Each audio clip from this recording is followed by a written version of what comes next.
Welcome back, Guardian. Xur's back again this week. I'm going to give you the location, his inventory, my thoughts on it, so let's get into it. So if you want to find Xur this week, he's going to be on the EDZ.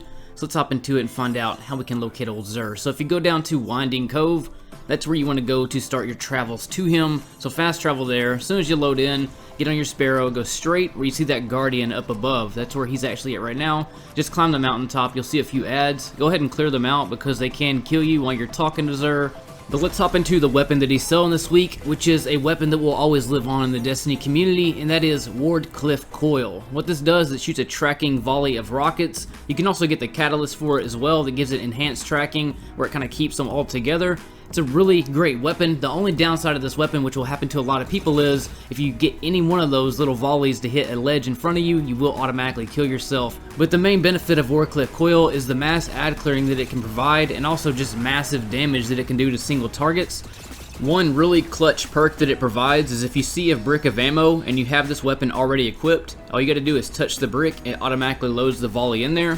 This weapon used to be used a lot on a lot of speed clear teams, so if you're doing Nightfalls and you're trying to delete a boss really quick, whenever Lunafaction used to be a thing, that was the weapon everybody always used because it would automatically delete them. When it comes to the ornament, my favorite one, if you don't already have it, is the Vostok one, because it actually provides a reticle for you to aim it down, and it makes the volley a little bit easier to, track targets with, or sweep the volley with. If there's a lot of ads in a wide area, it just makes it easier to track. But that is Wardcliff Coil, one of, if not the most powerful rocket in Destiny 2. Moving on to Wormhusk Crown for the Hunter. This is one of my favorite solo exotics. Anytime I did a solo and I wasn't real sure I wanted to do like a trial run, this is always the exotic that I would put on. It works great with any tree, but I'm going to give you some examples with Bottom Tree Void and Mid Tree Solar. So if you get low on health, obviously you can throw the smoke or the invis down at your feet, or you can also throw it at your teammates as well. But in this situation, we're throwing it at our feet. Anytime we dodge, we get a huge bump in our health. It used to do a lot more. They did nerf it a while back, which it was kind of justified because it would give you full health every time you dodge, and you could spam it quite a bit.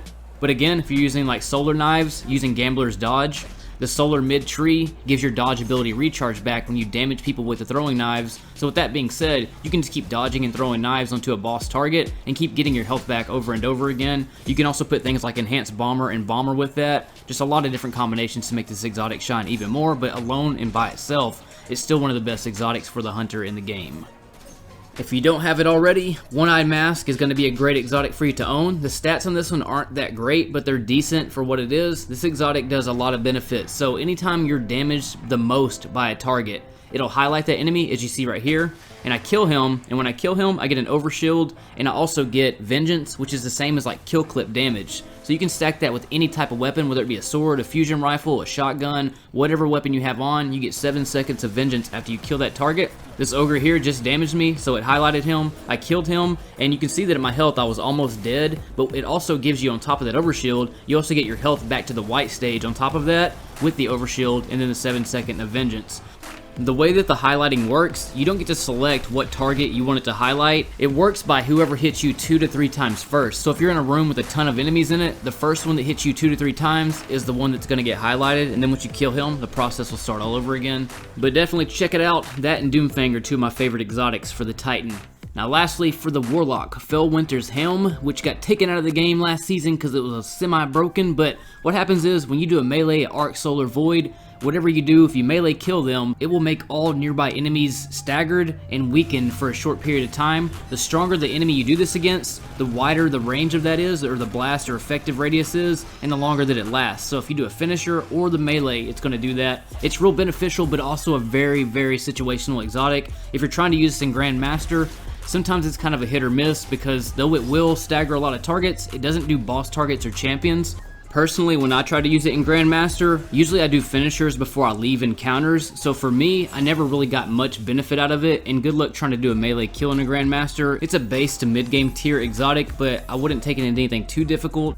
You might get some good lucky scenarios out of it occasionally, but not as many as you think, but it might shine a lot more next season based on the encounters we might be in. And don't forget, you can do the Faded Engram. I got Aeon Sucks this week. Hopefully I can get something better next week, but stay tuned because Friday through Sunday next week, he'll have a whole new food truck for you to choose some items between, and if you don't have these exotics, you might as well buy them just to kind of unlock them to have in general. But other than that, Guardian, thanks for tuning in. I will see you all in the next video where I go over the Garden World Grandmaster Guide this week to give you some tips through that. But other than that, hit subscribe, stay tuned for more content, and I'll see you all in the next video next time.